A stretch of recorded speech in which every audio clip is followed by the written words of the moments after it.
Hi all, आप सब कैसे हैं। आज का पंचुएशन मार्क है कोलन। मैंने वीडियो अपलोड किया था जिसमें सारे जितने भी पंचुएशन मार्क्स थे वो मैंने उनके नेम्स बताए थे, ठीक है, अलॉन्ग विद द सिंबल और अलॉन्ग विद द मार्क। और मैंने बोला था कि I will be making detailed video क्योंकि बहुत कंफ्यूजन रहता है colon, semi colon, apostrophe, quotation marks, commas कब कब यूज होना है। So instead of merging them all in one video, I thought it was, injustice will be, done on my part to my viewers, because I want to deliver the best. मैं अच्छे से अच्छी तरीके से आपको बताना चाहती हूँ. So coming back over here, the punctuation mark for today is colon. Okay, colon. And what is the mark of it? colon को हम लिखते हैं ऐसे, ठीक है, एक डॉट ऊपर, एक dot just below the dot. जब दो डॉट्स होंगे तो कोलन होगा। अब समझते हैं कि कोलन यूज कब होता है। तीन कंडीशंस ऐसी होती हैं जब आपका इंग्लिश ग्रामर में कोलन यूज होगा। वो कौन कौन सी कंडीशन से, let's begin. The first condition is when you are saying the timing.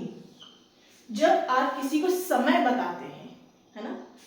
अभी जैसे समय हो रहा है 12:02 है, ठीक है। तो जो 12:02 हो रहा है, तो ये आपने क्या पुट किया, what is this, this is colon, ठीक है। टाइमिंग कभी भी सुबह की है, शाम की है, अगर 12 भी बजा है, चलिए 12:02 नहीं है, 12 भी बजा है, तो आप क्या इस्तेमाल कर रहे हैं, what is the symbol, this is colon, ठीक है। चाहे एएम है चाहे पीएम है, ठीक है। फुल फॉर्म बताया इनका, एंटी मेरिडियन, प्राइम मेरिडियन, ठीक है। तो पहली सिचुएशन हमारे पास आ गई कि जब भी आपका टाइमिंग होगा, टाइम आपको बताना होगा, टाइम के बीच में आपका कोलन यूज आता है। Second situation, coming to second situation is what work does colon do. Clause पता है क्या होते हैं? नहीं पता है, मैं हूं ना बताने के लिए।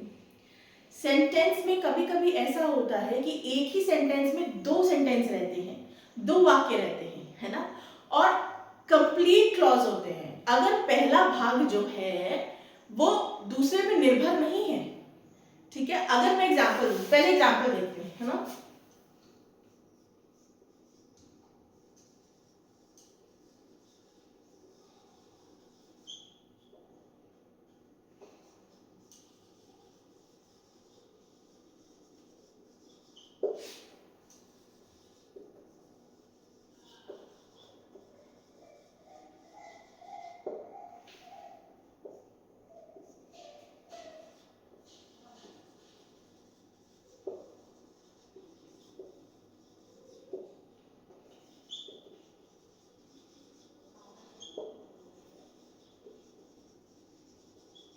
अब आइए मेरे पास, I have written two examples on the board. The first one is he understood hard work is the key to success, ठीक है। अब इस सेंटेंस में पहले तो क्लॉज समझेंगे। क्लॉज क्या होता है, अगर मैं लिख देती खाली ही अंडरस्टूड, तो इस सेंटेंस कंप्लीट है ना, कि उसको समझ में आ गया, ठीक है। दूसरा सेंटेंस है या क्लॉज है, hard work is the key to success. अगर ये ना हो, ये सेंटेंस कंप्लीट है या क्लॉज कंप्लीट है, और अगर ये hard work is the key to success ना हो, तो ये ही अंडरस्टूड भी करेक्ट है, सही है ना। तो ये क्या हुआ, he understood is one clause, ठीक है। This is clause number 1, clause number 1, and this is clause number 2। बीच में हमने क्या लगा रखा है, कोलन, ठीक है। तो यहां से इसका सेकंड यूसेज पता लग गया हमें कोलन का, कि colon will be used when the second clause is giving additional information regarding the first clause. It is giving additional information sorry, or it is clarifying, giving more detailed description of the first clause. कहने का मतलब है जब दूसरा clause है ना, वाक्य का दूसरा भाग पहले भाग के बारे में डिटेल डिस्क्रिप्शन देगा और उस पे और उसको एनहांस करेगा और उसके बारे में आपको बताएगा, तब हम कोलन का इस्तेमाल करते हैं, ठीक है। सेकंड एग्जांपल भी ऐसे ही है, she had one goal, just ignore this second clause. अगर मैं बोलूं शी हैड वन गोल, तो सेंटेंस कंप्लीट है कि नहीं कंप्लीट है, बताइए मुझे, कि उसका जिंदगी में एक उद्देश्य है, सेंटेंस कंप्लीट है। Up to excel in her exam is her second is the second clause in a sentence. भाई सेंटेंस तो ये एक ही है ना, क्लॉज दो है। फिर मैं बताना चाहूंगी कि इसका एक गोल था, क्या गोल था? To excel in exams. भाई सेकंड क्लॉज से हमें पता चला कि उसका जो गोल था वो एक गोल क्या था कि वो अपने एग्जाम्स में फर्स्ट आए या एकदम अच्छे मार्क्स लेके आए। तो इन दोनों क्लॉजेस को किसने डिवाइड किया? इस कोलन ने। ठीक है, पहला आपका था टाइमिंग, दूसरा आपका आ गया when the second clause gives additional information or it clarifies or it gives more description regarding the first clause. Do you want me to write also? Huh? Let me write over here. When the second clause, okay, gives or clarifies the first clause, in such case colon will be, first case colon will be used.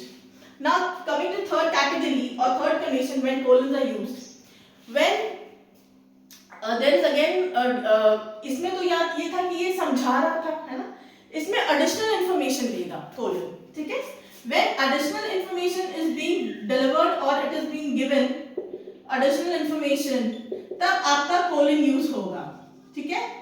For example, let me give you examples over here. अगर मैं बोलूं I will buy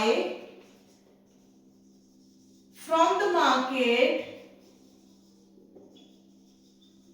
मैं बाजार से क्या क्या लेके आऊंगी? देखिए मैं बाजार से क्या क्या लेके आऊंगी? Bread, butter, milk, sugar, eggs and the list goes on, ठीक है।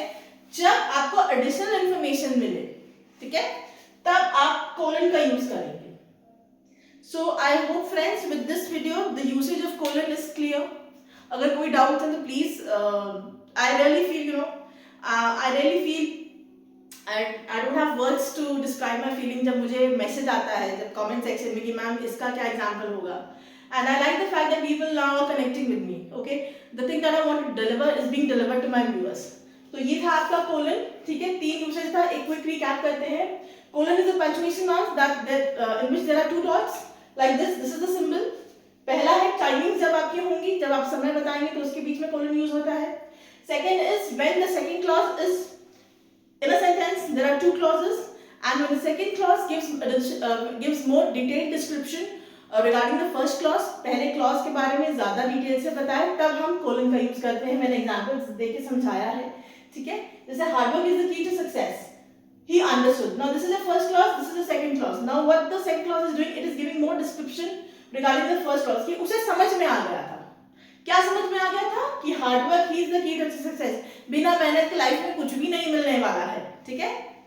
फिर एडिशनल इंफॉर्मेशन है, थर्ड कैटेगरी, जब आप कोलन यूज करेंगे जब एडिशनल इंफॉर्मेशन देनी हो, कि अगर मैं सिंपल बोलूं I will buy from the market, क्या क्या खरीदूंगी मैं मार्केट से?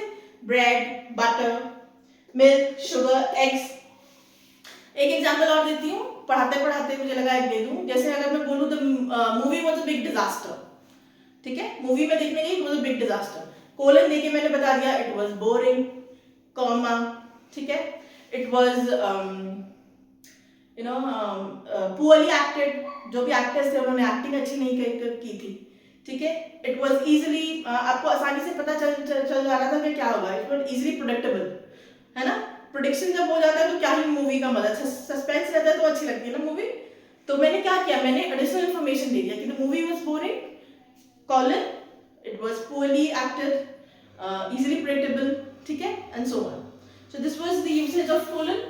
नेक्स्ट वीडियो लेके आऊंगी जिसमें हम लोग सेमीकोलन का यूसेज के बारे में पढ़ेंगे और समझेंगे।